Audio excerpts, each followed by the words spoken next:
Happiness. We ran too fast and left it behind. Have you ever wondered? Why?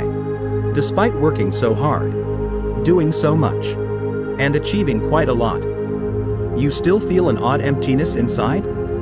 We once believed, when I have a stable job, I'll be happy. When I have a peaceful home and someone who loves me, I'll be happy. When I have enough zeros in my bank account, and my name shines, I'll finally be happy.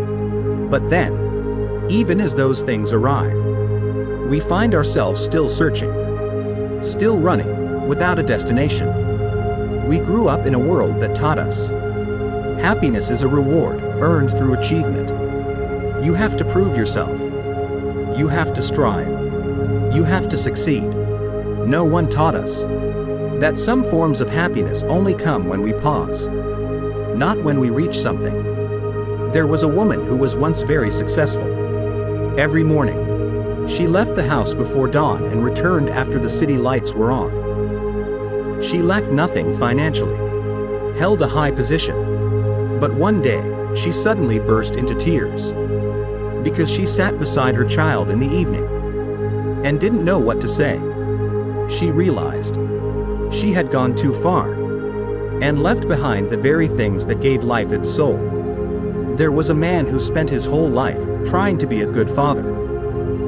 But when his child grew up, he discovered what the child needed wasn't expensive trips or gifts. Just a quiet evening playing Lego together when they were little. That was it. We often think the destination is where the light is. But sometimes, the light isn't ahead. It's right here, beneath our feet. In a warm meal. In restful sleep. In the morning birdsong. In someone's loving gaze. Happiness isn't a place we arrive at.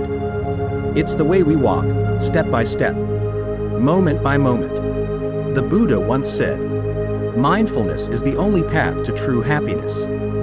And mindfulness doesn't require a temple. You don't have to meditate 3 hours a day. Mindfulness is simply knowing that you are alive, right now, and realizing that this alone is enough. So if today you feel tired, lost, or are asking, why haven't I found happiness yet? Maybe you don't need to go further. Maybe you just need to come home to yourself. WHO taught us that we must succeed to deserve happiness. From a young age, we were asked, what grade did you get? What rank are you in class? Will you be a doctor, an engineer, or a CEO when you grow up? But no one asked, did you enjoy learning today? Do you feel peaceful just being alive? From early on, happiness became tied to performance. And from that moment, we entered an endless race. We pushed harder than others because we believed getting more meant being happier. We compared. We competed. We tried to prove our worth. And we unconsciously adopted this belief. Only when I'm good enough will I deserve joy. But what's the truth? How many successful people feel empty inside? How many with high status wrestle with loneliness and self-doubt? How many people seem to have it all, yet secretly feel like nothing belongs to them? That's because success is something others can see. But happiness is something only we can feel. We must see the difference. Happiness is not the trophy for winners. It's the birthright of anyone who chooses to live with depth and presence. There's an elderly woman who sells sticky rice every morning. She wakes at 4 a.m., cooking with love and care. She once said, if someone enjoys the taste and tells me it's good, then my day has meaning.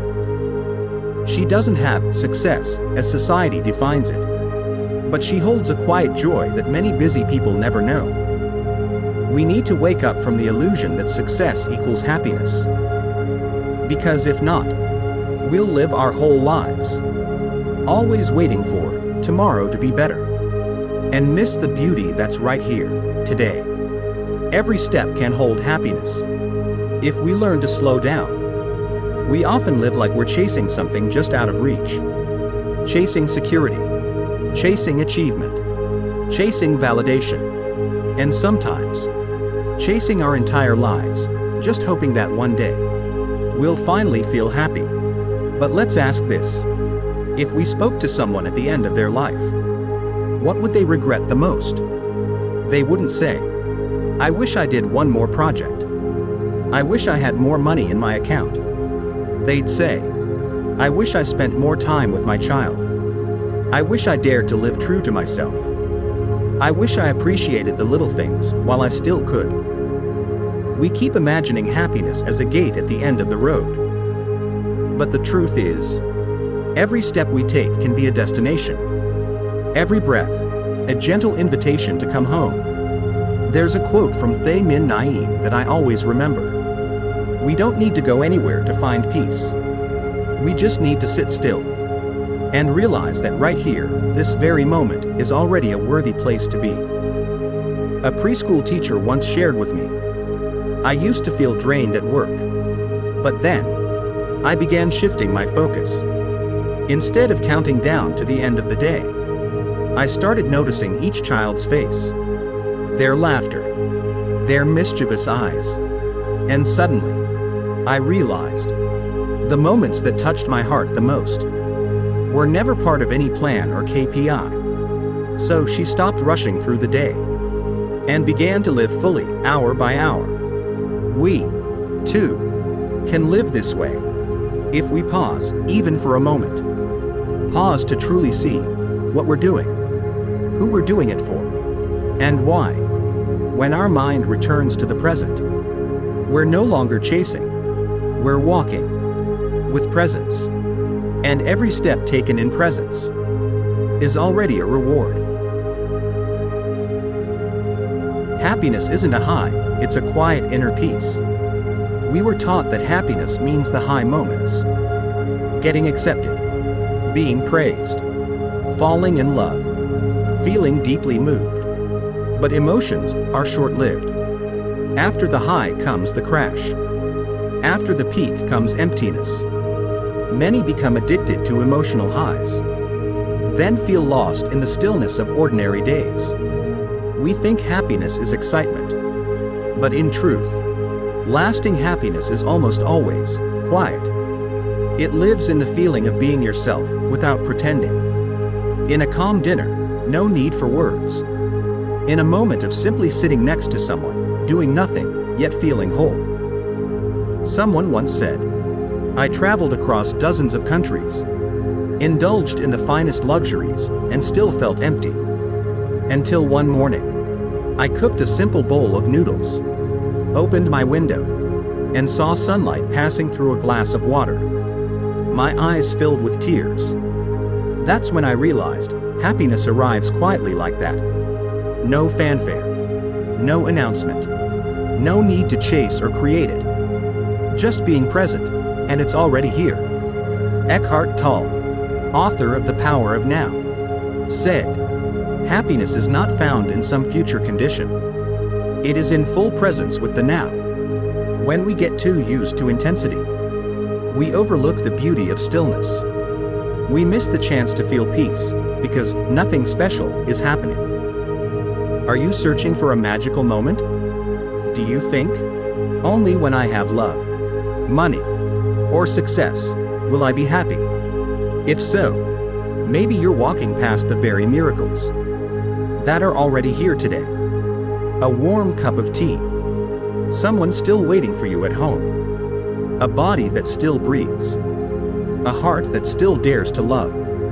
These aren't small things. They're the foundation of a grateful and joyful life. Those WHO have everything, may still feel empty. There's a quiet truth many people avoid. Having everything doesn't always mean feeling whole. In fact, many successful people live with deep loneliness, anxiety, and emptiness. I once met a wealthy entrepreneur worth hundreds of billions. He was widely admired in his industry.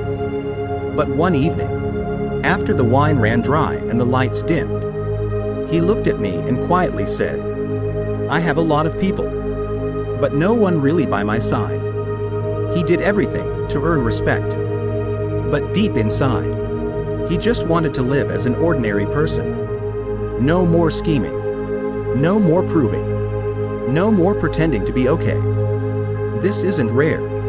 We see the nice cars, the fancy houses, the flawless photos, but we don't know that at night they might not be sleeping well, because deep down they're starving, not from a lack of things, but from a lack of true connection with themselves. Viktor Frankl, the renowned Austrian psychiatrist, once said, "Man does not suffer from circumstances, but from a lack of meaning within them." Many people reach every milestone, yet feel utterly lost. They achieve outer goals, but lose their inner dialogue. They live to meet others' expectations. They force themselves to keep an image. They no longer feel that life is a gift. In contrast, I once met an elderly woman selling snacks at an old market. She didn't have much money, but her eyes were bright, and her smile was peaceful. She told me, "Every morning, I brew coffee for my husband, even though he's been gone for 10 years. It's my way of remembering love." She said, "I'm not rich, but I feel happy each day, because I still get to live with love." So maybe we need to ask again, what is happiness? If it's not what we have, maybe it lies in how we connect with life, through a heart that still feels. And if today you have many things, yet feel empty, pause. Not to give up, but to listen to what truly makes your heart come alive. You don't need to be perfect to be happy. We grew up in a society that quietly told us, you must be better, prettier, more perfect, before you deserve to feel joy. So we kept waiting. When my body looks better, I'll feel confident. When I'm more accomplished, I'll be worthy of love. When I fix myself, I'll finally allow happiness in. But the more we wait, the further we drift from ourselves. Carl Jung once wrote, "We cannot become ourselves if we keep trying to be the good person in everyone else's eyes." Happiness begins when we dare to say, "I'm not perfect, but I'm living truthfully, and that's enough for me to feel happy." A mother once shared, "I used to constantly blame myself for not doing everything for my child. Until one day, my little daughter held my hand and said, 'I love you most when you smile.'" She realized her daughter didn't need a supermom. She just needed a mom who loved herself and lived truthfully. You don't need to be the perfect wife, the ideal child, or an all-powerful leader. You just need to be honest enough to feel love and offer it. Perfection is an illusion, but wholeness is real. And it begins when we let go of needing to be better and begin simply being real. Happiness doesn't arrive when we're flawless. It comes when we finally allow ourselves to live fully, with everything we already are, and all the sincerity we can give. Viktor Frankl, happiness is not a goal, it's a byproduct of a meaningful life. In his famous book, Man's Search for Meaning, psychiatrist and Holocaust survivor Viktor Frankl shared a truth that touched millions. Happiness cannot be pursued. It must ensue, as the unintended side effect of a life lived with meaning. And he didn't write this as theory. He wrote it after losing everything, his family, possessions, freedom, and still chose to live. Not just to survive, but to give meaning to every day that remained. He chose to listen to fellow prisoners. He chose to comfort the dying. He chose kindness in a place where people were reduced to numbers. And he discovered, even in the darkest, most painful places, if there is meaning, humans can still experience happiness. The truth is, many of us are chasing happiness like it's a destination. But the more we chase, the more exhausted we feel. The more we try to achieve it, the more it slips away. Because happiness, when made into a goal, becomes something we can never quite grasp. But if we begin living for something meaningful, even if it's just caring for a plant, teaching a child, cooking a meal with love for someone we care about, then happiness quietly blooms. Like a flower that doesn't need to be forced. A friend of mine works in rescue services. He once said, "Not every day is joyful. But every time I get someone to the hospital in time and see them hugging their family, I know I'm exactly where I'm meant to be." That's happiness, without needing to define it. That's happiness, rooted in meaning. So if you haven't found happiness yet, don't worry. Don't ask, "How can I feel joy?" Ask instead, "What makes me want to get up in the morning?" That answer is the key to your happiness. Not dramatic, not loud, but steady and deeply real, touching happiness each day through the simplest things. For many people, happiness feels like something too big. So they wait. They wait for the long vacation. They wait for perfect love. They wait until everything is just right. But when we wait too long, we often miss the tiny things that could bring peace right now. Sunlight streaming through the window. A random hug from your child. 1 minute of breathing, without needing to be anywhere else. These things don't make noise. They're not flashy. No one applauds them. But they gently soften the roughness of life. In Japanese, there's a word, komorebi. The sunlight that filters through the leaves. It's fragile, quiet beauty. But if you truly notice it, your heart becomes still. Thich Nhat Hanh once taught, peace doesn't come from controlling the world, but from deeply touching the present moment. And that deep present moment is simply realizing you are alive. And though life is not perfect, it's calling you, right now, to be here. A woman who lost both her parents to the pandemic once told me, "Each morning, I make a cup of tea, place one for them on the altar, and just sit in silence. I don't say anything. I don't do anything. But somehow, my heart slowly stopped feeling broken. No fireworks. No applause. Just a gentle touch. But one that runs deep. Maybe we can't change the world. Maybe we don't do anything grand. But if today, you smile, even for 1 minute, you truly listen to someone, you pour water without rushing, then you've already touched a level of happiness that even the wealthiest may never know. Happiness asks for nothing, only a heart that can pause and be grateful.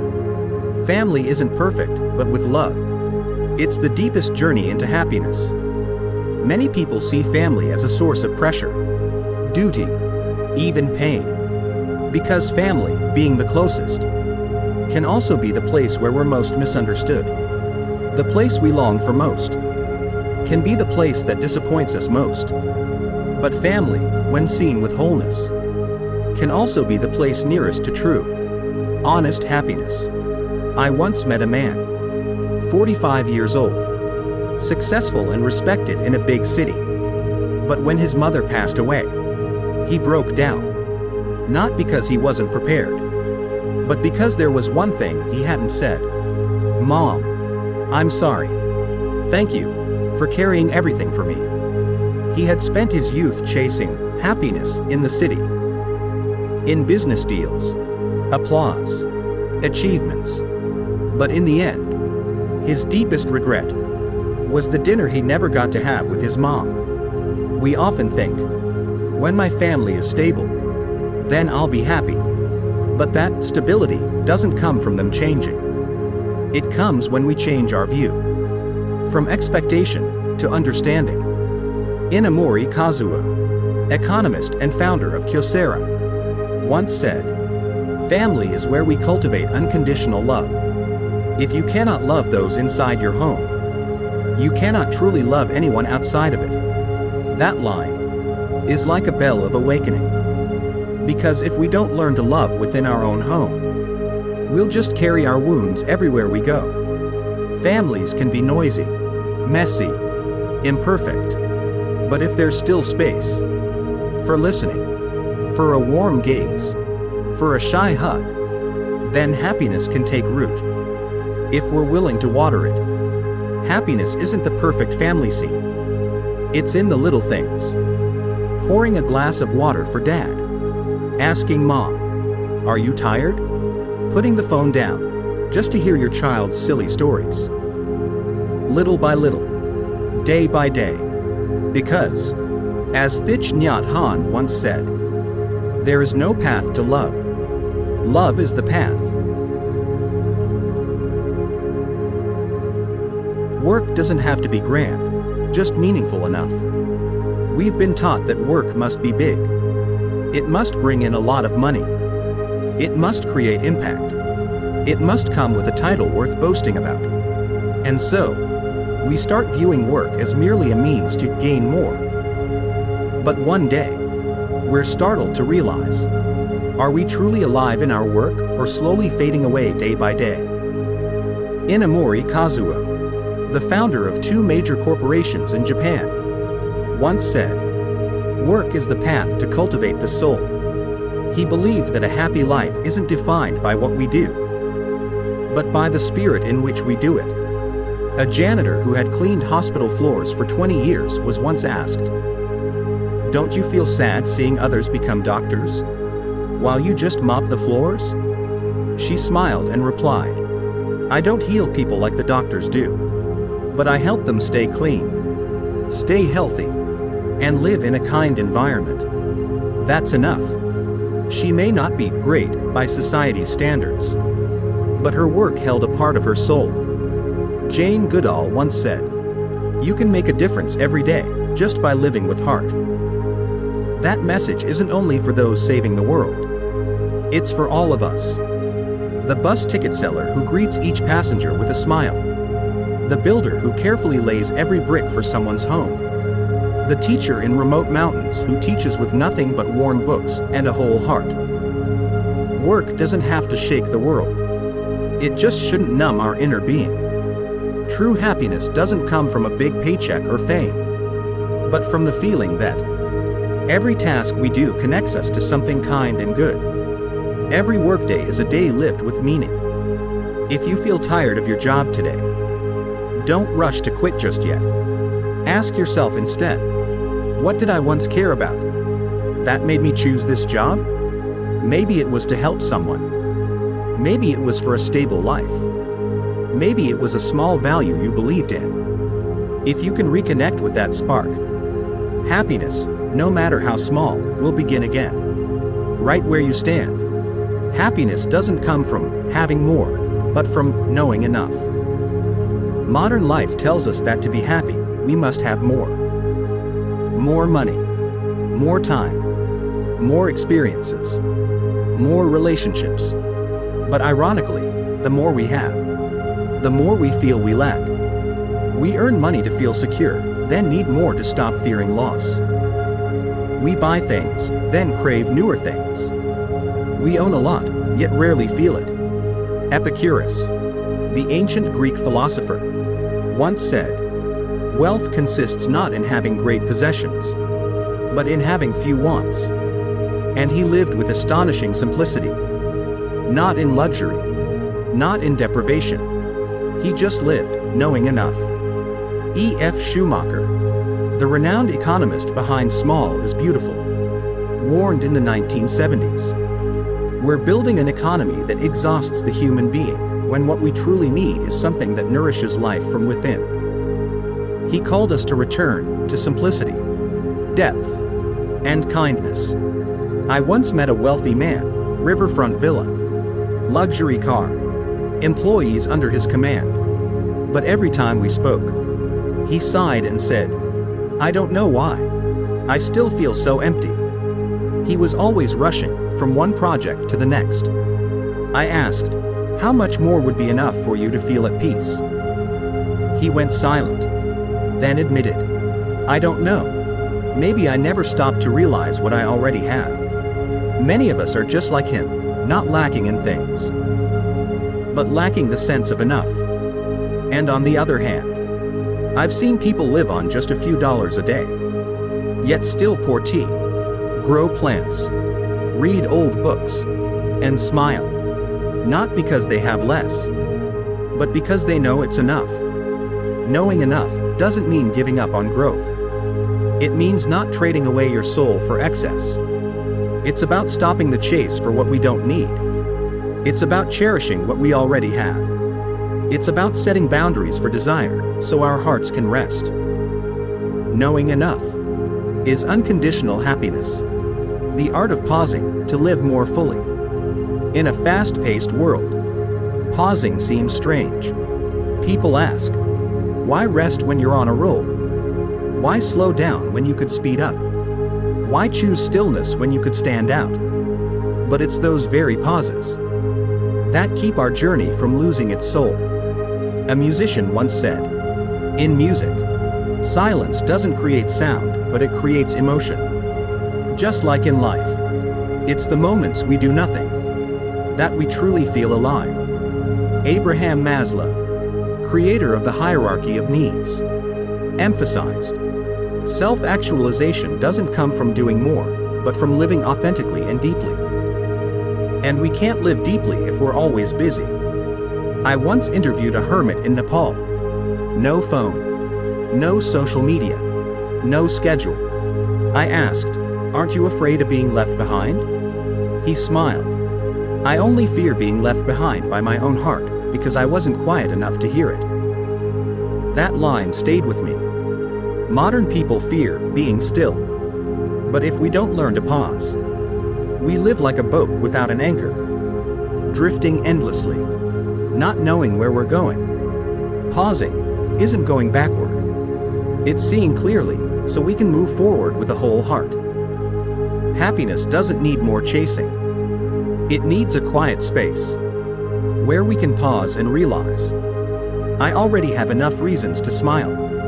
A cup of tea, a windless afternoon, an evening without scrolling our phones, an hour sitting beside someone we love without saying a word. These are survival skills in a world exhausted by constant motion.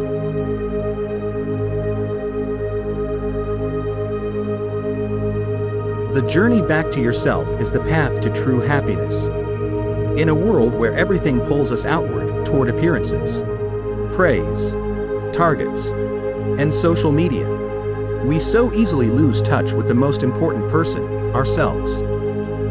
We know what others are doing. We know who just traveled, who succeeded, who broke up, but we no longer know what our heart truly needs, where our soul feels tired, whether we're still living for what we deeply believe in.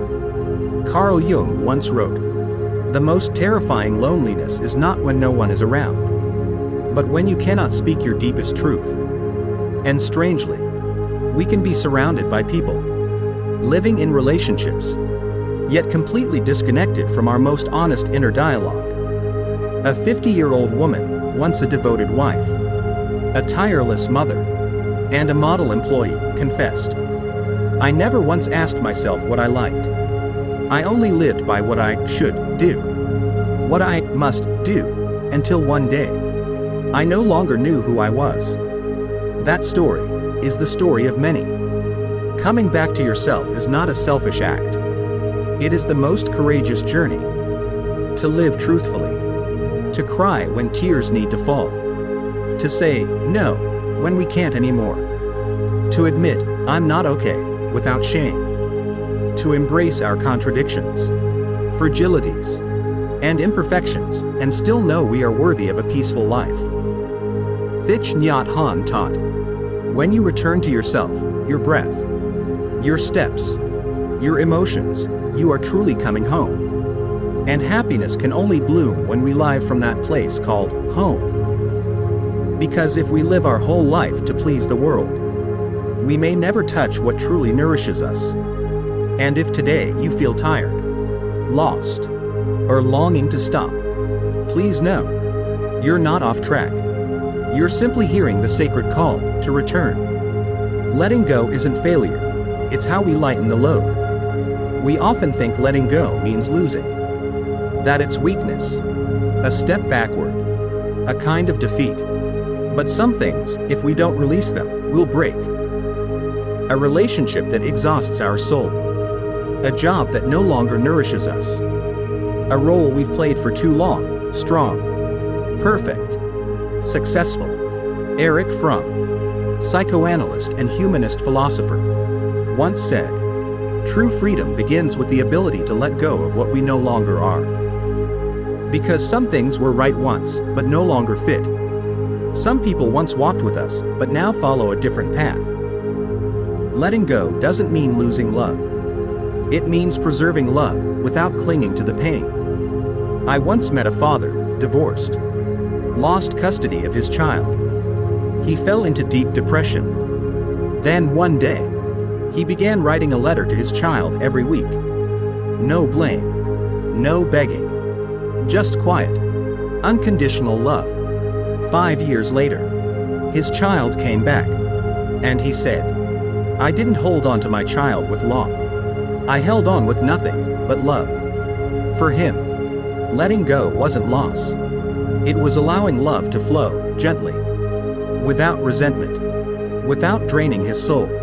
Schumacher, a humanist economist, once wrote, "A happy economy is one where people learn to let go of needless consumption, to live more deeply with what is enough." Not just in relationships, but in materials, beliefs, and habits. Letting go is how we choose what truly matters, so we can live lighter, more deeply, and more truthfully. Remember, we're not letting go of the people we love. We're letting go of the pain we no longer need. We're not giving up on life. We're releasing the roles that no longer fit. And when we let go of the right things, we lose nothing. We simply come back to ourselves. Loving yourself is not selfish. It's the foundation of true happiness. We're often taught to love others. Love your parents. Love your family. Love your team. Love your community. But rarely are we taught something equally important. We must first learn to love ourselves. It might sound counterintuitive, but how can an empty heart nourish another? How can a mind full of self-judgment offer true compassion? Louise Hay, a pioneer in healing through positive thought, once said, "When you learn to love yourself, miracles begin to unfold in your life." She healed her cancer not just with medicine, but by learning to speak kindly to herself. Many of us are gentle with friends, yet harsh with ourselves. A small mistake? We scold. A tired day? We blame. A negative emotion?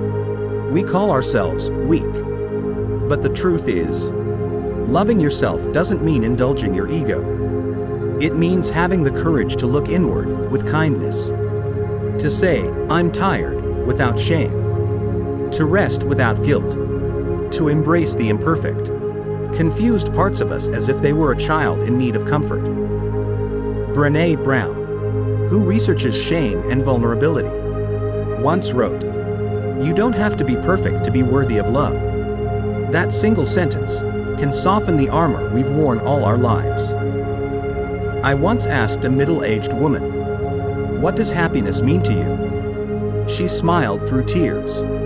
"After 40 years of living to please others, I finally bought myself a dress, just because I liked it." It was a small act, but it marked a return home. To love yourself is to place a hand over your heart and say, "Thank you, heart, for still beating. Thank you, feet, for still walking. I may not be perfect, but I deserve to live gently." Loving yourself isn't selfish. It is the wellspring from which true, unconditional love flows outward.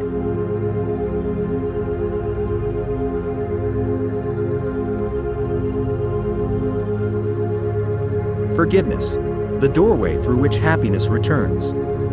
There are pains we thought we had forgotten, but a word, a photo, a memory, and suddenly our heart clenches again. Because deep down, we haven't forgiven. Not others, and not ourselves. Forgiveness doesn't mean saying, "What happened was okay." Forgiveness means freeing our heart from the chains of past wounds. Nelson Mandela, after 27 years in prison, said something unforgettable. "As I walked through the gate of freedom, I knew if I didn't leave behind my anger and hatred, I would still be in prison." Forgiveness isn't for the one who hurt us. It's a gift we give ourselves so we can live on. Unburdened. I once met a mother whose child died due to another's negligence. For years, she lived in rage. Then one day, she wrote the man a letter. "I don't forgive you because you deserve it. I forgive you because I want my child to see their mother living, not consumed by hatred." It wasn't poetic. It was raw. It was human. It was free. Carl Jung said, "What you deny controls you from the shadows." And unforgiveness is a quiet form of denial. It makes us react without awareness. It causes us to hurt new people over old wounds. It makes us afraid to trust, to love, to open up again. But when we truly forgive, we look at the one who hurt us and feel peace. We recall the old story and realize we've grown beyond it. We see our past mistakes and no longer punish ourselves. To forgive means to let go. And in letting go, we lose nothing. We simply come home to ourselves. Happiness is contagious, and your journey can inspire others. Sometimes, we think happiness is a private matter, a quiet thing that belongs only to ourselves. But the truth is, when one person begins to live joyfully, the world around them shifts. Have you ever noticed? When someone walks into a room with a genuine smile, the atmosphere softens. When someone listens deeply, the speaker feels truly heard. When someone lives kindly with themselves, they uplift others. Effortlessly. Happiness doesn't shout, but it radiates. Like morning sunlight, not loud, yet warming all it touches. Like a single drop, capable of stirring the stream inside another. Desmond Tutu once said, "Be the light. Because when you shine, you don't dim anyone else, you remind them they too can shine." That's the beauty of real joy. It doesn't need explanation. It is the message. I once knew an elderly janitor. Every morning, she smiled and greeted everyone who passed. No one asked her to. She simply said, "I used to feel so lonely. But when I smile genuinely at others, I feel like I'm giving something back to life." From her small gesture, others began to greet her, then each other. That alley grew brighter, not from electric light, but from hearts that began to open. Albert Schweitzer once said, "Example is not the main thing in influencing others, it is the only thing." A life of integrity is a lamp lighting the way for many unseen. Your happiness is not just for you. It's a quiet flame. And from it, others will find warmth. You don't have to go far. Happiness can begin the moment you return within. We often think happiness is somewhere else. In a more peaceful place. In someone who loves us more. In a more successful future. And so we set out. Searching endlessly. But the more we search, the more some of us begin to feel exhausted. Because we've forgotten one essential truth. Happiness isn't a destination. Happiness is how we return. Return to the breath. Return to the body. Return to ourselves without judgment. Without pressure. Zen master Min Naeem once said, "Sometimes, you don't need to change the world. You just need to change the way you see and walk through it." When our mind slows down, even for a few minutes, when we can simply sit, close our eyes, breathe in, breathe out, something beautiful happens. Happiness has always been there. We just haven't truly been present to see it. I once met a middle-aged man who quit his job to travel across Vietnam, thinking he needed to find himself. But after 3 months, he came back, still feeling empty. I asked, "What did you learn from your journey?" He smiled and said, "I learned I never had to go anywhere. I just needed to learn how to sit still and face myself." The deepest journey requires no airplane ticket. Just a quiet corner. A mind that listens. A heart that no longer needs to win, but only wants to live authentically. Happiness doesn't come from a promised future. It begins to bloom the moment we release all expectations and find this very moment. Enough. You can start right now. While washing the dishes. While sitting with a cup of tea. While listening to soft rain tapping on the roof. Because every moment is a chance to return within, where happiness has always been waiting. Conclusion. Happiness isn't where you arrive, it's how you walk every step of the way. If someone were to ask, "What is happiness?" we might tell them a long story. About all the things we thought would bring us happiness. About the goals we reached, only to feel empty. About milestones that never truly filled the silence inside. And then, we learned to come back. We learned to sit down. Take a slow breath. Sip a glass of water with full awareness. Look out the window and see sunlight filtering through the leaves. There's no climax. No fireworks. Just a quiet smile within the heart, whispering, "Happiness, it was here all along." We've been running too fast. Reaching too far. Holding too much. That we often drop the most precious thing. The feeling of being truly alive through presence. Happiness doesn't lie in the size of a house, but in the laughter that echoes within its walls. It doesn't lie in a 6-digit salary, but in the peace you feel before you fall asleep. It doesn't lie in status, but in the inner state of being, nurtured by kindness. We may have everything and yet nothing at all. Or we may have so little and still see life in full color. A meal shared with a loved one. A long, silent hug for no reason. Holding someone's hand when they need it most. Saying, "I'm sorry." Forgiving. Letting go. These are the sacred pauses on the journey of happiness. So instead of asking, "Where is happiness?" try asking, "Am I living truthfully today? Am I listening to myself and the ones beside me? Am I slowing down enough to notice the blooming flowers and the warmth in my chest?" This world is in turmoil. People are weary from expectations, comparisons, and burdens. But in the middle of it all, if we can pause, even for a minute, to live truthfully, to love honestly, we are lighting a small lamp in our life. And that light may reach someone else, without us even knowing. You don't have to change the world. You just have to live a life that's kind, fully present, genuinely loving, and truly happy. And that is the most beautiful gift you can offer to this world. If this video resonates with you, feel free to leave a comment, share how you're living, what you're seeking, because maybe someone else out there, feeling just like you, will find comfort in your words. If you feel this is a journey worth walking together, subscribe to The Light Within, our sacred space to pause, to heal, and to remember the quiet light inside each soul. We don't promise to give you answers, but we'll sit beside you, take a deep breath together, and gently remind one another. You deserve peace, even when life is still imperfect. Yellow Heart.